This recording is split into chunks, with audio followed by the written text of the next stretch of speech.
ನಮಸ್ಕಾರ ರೀ ಎಲ್ಲರಿಗೂ. ಮಸಾಲೆ ಪಡ್ನ ಯಾವ ರೀತಿ ಮಾಡೋದು ಅಂಥೇಳಿ ನೋಡೋಣ ಬರ್ರಿ. ಮೊದಲಿಗೆ ನಾನು ಈರುಳ್ಳಿನ ಸಣ್ಣದಾಗಿ ಕಟ್ ಮಾಡಿ ಇಟ್ಕೊಂಡೇನಿ ರೀ.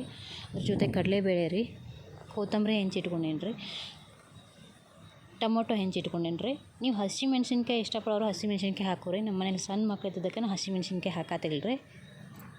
ಇಲ್ಲಿ ಪಾತ್ರೆಗೆ ಎಣ್ಣೆ ಹಾಕೀನಿ ರೀ. ಎಣ್ಣೆ ಕಾದ ನಂತರ ಸಾಸಿವೆ ಹಾಕತ್ತೀನಿ ರೀ.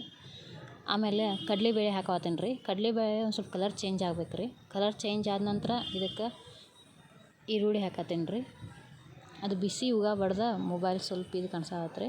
ಆಮೇಲೆ ಟೊಮೆಟೊ ಹಾಕತ್ತೀನಿ ರೀ. ಇನ್ನು ಸರಿಯಾಗಿ ಮಿಕ್ಸ್ ಮಾಡ್ಕೋತೀನಿ ರೀ.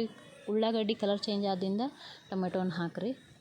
ನೋಡಿರಿ ಈ ರೀತಿ ಇದೆಲ್ಲ ಸರಿಯಾಗಿ ಒಂದಕ್ಕೊಂದು ಕೂಡ್ಬೇಕು ರೀ. ಟೊಮೆಟೊ ಸ್ವಲ್ಪ ಮೆತ್ತಗೆ ಆಗ್ಬೇಕು ರೀ. ರೀತಿ ಸ್ಪೂನ್ ಸಹಾಯದಿಂದ ಈ ರೀತಿ ಮಾಡಿರಿ.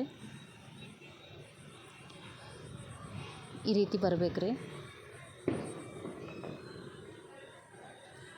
ಇದು ಸ್ವಲ್ಪ ಆರಿದ ನಂತರ ರೀ ನಾನು ಕೊತ್ತಂಬರಿ ಹಾಕ್ತೀನಿ ರೀ. ಬಿಸಿ ಇದ್ದಾಗಲೇ ಹಾಕಿದ್ರೆ ಕೊತ್ತಂಬರಿ ಇದನ್ನು ಕಳ್ಕೊತ್ತೆ ರೀ. ಸ್ವಲ್ಪ ಆರಿದ ನಂತರ ಆಮೇಲೆ ನಾನು ದೋಸೆ ಹಿಟ್ಟನ್ನು ಇದು ಮಿಕ್ಸಿಗೆ ಹಾಕತ್ತೀನಿ ರೀ ಮಸಾಲೆಗೆ ರೀ.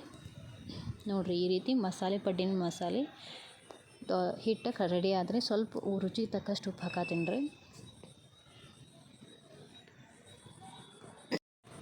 ಈಗ ಪಡ್ಡಿನ ಮಣಿ ಇಟ್ಟೇನಿ ರೀ. ಪಡ್ಡಿನ ಮಣಿ ಕಾದ ನಂತರ ಸ್ವಲ್ಪ ಎಣ್ಣೆ ಹಾಕ್ತೀನಿ ರೀ.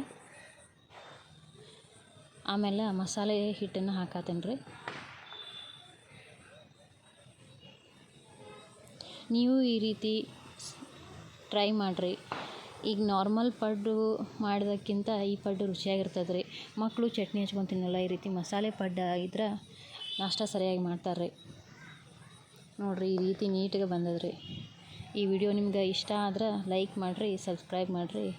ನಿಮ್ಮ ಮನೆಯಲ್ಲಿ ಪಡ್ಡು ನೀವು ಮಾಡಿದ್ರಲ್ಲ ಯಾವ ರೀತಿ ಬಂತು ಅನ್ನೋದನ್ನ ಕಮೆಂಟ್ದಾಗ ತಿಳಿಸ್ರಿ. ನಾವು ಇನ್ನಷ್ಟು ವಿಡಿಯೋಗಳನ್ನ ಮಾಡಲಿಕ್ಕೆ ಪ್ರೋತ್ಸಾಹನ ನೀಡಿರಿ. ನೋಡಿರಿ ಎಷ್ಟು ನೀಟಾಗಿ ಬಂದದ.